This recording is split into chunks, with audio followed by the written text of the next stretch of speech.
एक और गरीब शख्स के घर में लगी आग।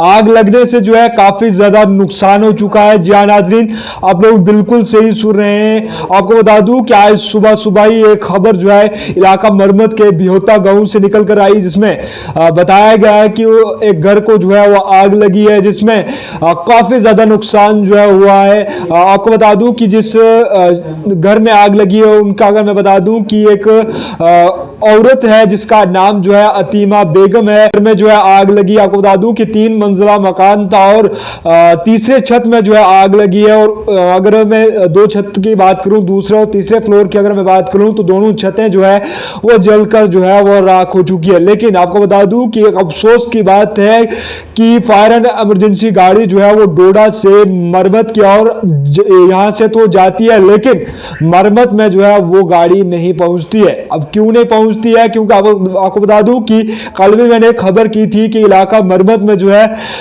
बर्फ के कारण जो है रोड पर जो है वो बर्फ नहीं उठाई गई है। मशीन वहां पर भेजी गई थी, लेकिन जब मशीन वहां पर गई उसने बर्फ जो है ऊपर से उठाई, लेकिन क्लियर रोड नहीं की। लेकिन बेहोता की अगर मैं बात करूं, जहां पर आग लगी है वहां पर जो है अभी तक जो है वो रोड क्लियर नहीं हुई है, जिसके कारण जो है कहीं ना कहीं फायर एंड इमरजेंसी गाड़ी की मैं बात करूं तो वो गाड़ी जो है मौके पर नहीं पहुंच पाई, जिसके कारण जो है कहीं ना कहीं एक बड़ा जो है वो नुकसान हो गया। आपको बता दूं कि अगर पिछले बीते 1 महीने की बात करूं तो 1 महीने के दौरान इलाका मरमत के ही अंदर जो है वो 3 से 4 ऐसे वाकये पेश आए जहां पर जो है 3 से 4 मकान जलकर राख हो गए। आज सुबह ही जो है बेहोता में आग लगी। कुछ दिन पहले की बात करूं तो कुछ दिन पहले जो है गोवा के अंदर एक घर में आग लगी थी। उससे पहले अगर मैं बात कर लूं तो बाड़ी के अंदर जो है एक घर में जो है आग लगी थी, वो घर भी जो है जलकर राख हो गया था। लेकिन अगर आज की मैं बात करूं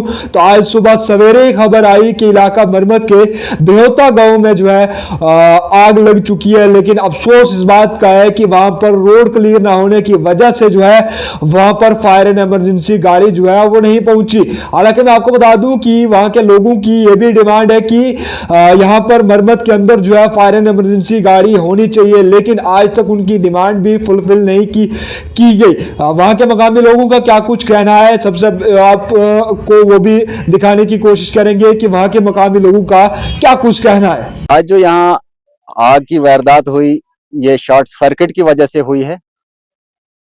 इसमें हम ये कहते हैं कि हमारी एडमिनिस्ट्रेशन की भी बड़ी नाकामी है, बहुत बड़ी कमजोरी है कि वो इन चीजों पे ध्यान नहीं देते हैं कि हमारा बिजली डिपार्टमेंट जो है क्या ये सही तरीके से काम कर रहे हैं या नहीं कर रहे हैं, क्या इनके पास स्टाफ पूरा है या नहीं है। हम यहाँ देखते हैं एक टेलीविजन 9 पंचायतों पे चल रहा है इस बर्फबारी में, लेकिन उसके बस का काम नहीं कि वो 9 पंचायतों को कवर कर सके। तो यहाँ पे उसकी हालात देखकर यहाँ की जनता मजबूर होती है, जो पोलों के ऊपर चढ़कर, दरख्तों के ऊपर चढ़कर इन डिपार्टमेंट की हेल्प करते हैं। लेकिन मैं कह देता हूं कि कल को हमारा अगर कोई सिविल बंदा इस लाइट की चपेट में आ गया तो उस वक्त बिजली डिपार्टमेंट को बहुत मुश्किल होगा और उसकी जिम्मेदार बिजली डिपार्टमेंट होगी और उसके बाद एडमिनिस्ट्रेशन होगी। अभी जो मांग है हमारी, ये एक बेवा का घर था जिसका पति कई साल हो गए उसको मरे हुए बेचारे का, उसका इंतकाल हो चुका है। ये बेवा औरत है। सब लोगों ने इसकी एक न्यूज देखी होगी, इसकी एक बेटी थी और 2 बेटे हैं।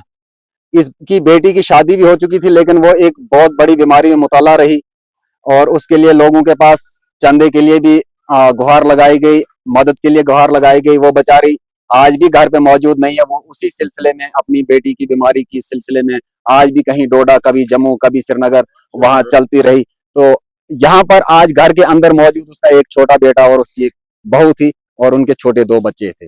लेकिन यहाँ पे शॉर्ट सर्किट की वजह से सुबह लगभग टाइम अगर बताएं हम तो 7:30 और 7:45 के बीच में इसने बिजली शॉर्ट सर्किट की वजह से उसने जो अपने आग ने इसको मकान को लपेट में ले लिया था। तो लेकिन यहाँ की जनता इकट्ठी हुई, जो उनने यहाँ पे बहुत कास्ट किया, बहुत मेहनत की इसको आग बुझाने में।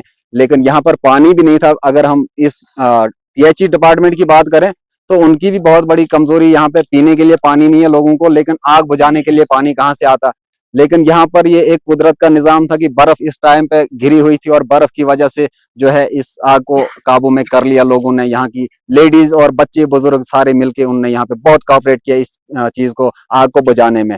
और जहाँ से 1 किलोमीटर दूरी पे एक चश्मा था और वहां से जो है डाक लगाई, औरतों ने जो है अपने सर पे वो मटके उठा उठा के और पानी सप्लाई किया और उसकी वजह से इस आग को काबू में किया। लेकिन मैं कहता हूँ एडमिनिस्ट्रेशन से कि जल्द से जल्द इसका जो है भरपूर मदद की जाए, इनको मकान दिया जाए और इनका जो मकान का नुकसान हुआ है वो आप यहाँ पे मौके पे आ जाएं। तहसीलदार है, पटवारी है, वो यहाँ मौके पे पहुंचे, लेकिन हम तो कहते हैं यहाँ पे अभी तक कोई मौके पे नहीं पहुंचा।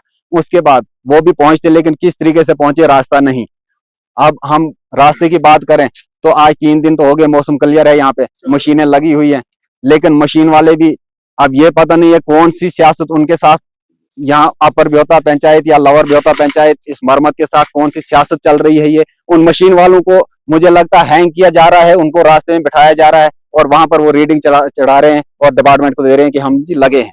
लेकिन ऐसा यहाँ पे नहीं होता। ग्राउंड पे आप देख सकते हैं मशीन यहाँ पे नहीं पहुंची है, रोड हमारा ब्लॉक है, गाड़ियां कुछ यहाँ फंसी हैं।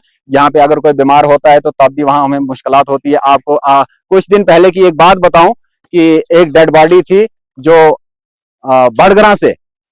बड़गरा से इधर ब्योता के लोग गए और उन्होंने डेड बॉडी को कांधे पे उठा के बड़गरा से ब्योता पहुंचाया।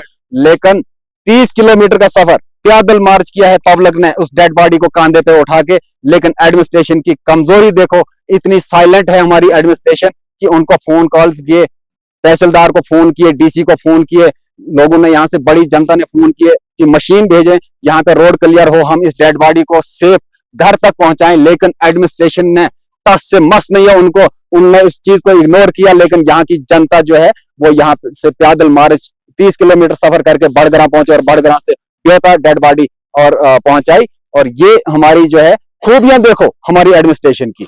आपको बताऊं, हादसा यहाँ होता है, हादसे के बाद यहाँ बड़े बड़े दावे किए जाते हैं, लेकिन हादसा होने से पहले यहाँ की जो पब्लिक है वो बड़ी गवार लगाती है, हमें इन चीजों की मुश्किलात है, इसको एडवांस यहाँ पे हमें दिया जाए, प्रोवाइड करो।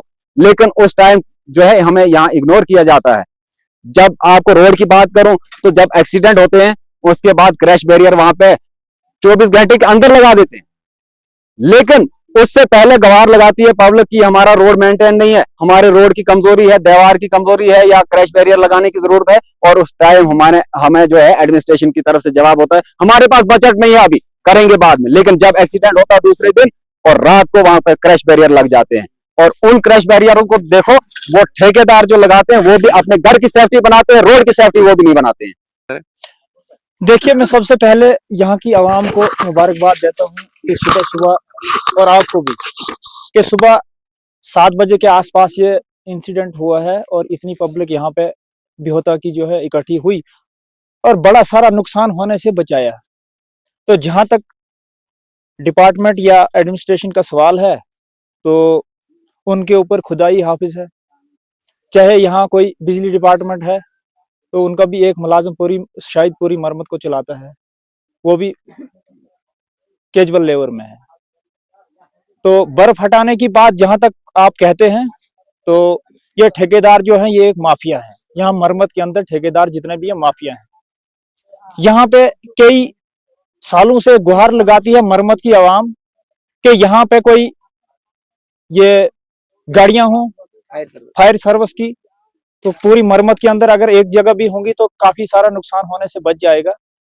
और उसके बाद दूसरी बात यह है कि जो हमारी बर्फ यहाँ पड़ती है 3-4 दिनों से मशीनें पूरी मरम्मत के अंदर लग रही हैं, लेकिन वो क्या कर रही हैं उसका कोई पता नहीं है। इसी को मैं माफिया कहता हूँ। उसके बाद यहाँ पे जो हमारा जल जीवन शक्ति मिशन है, अगर यहाँ पे पानी अवेलेबल होता फिर भी काम चल पड़ता।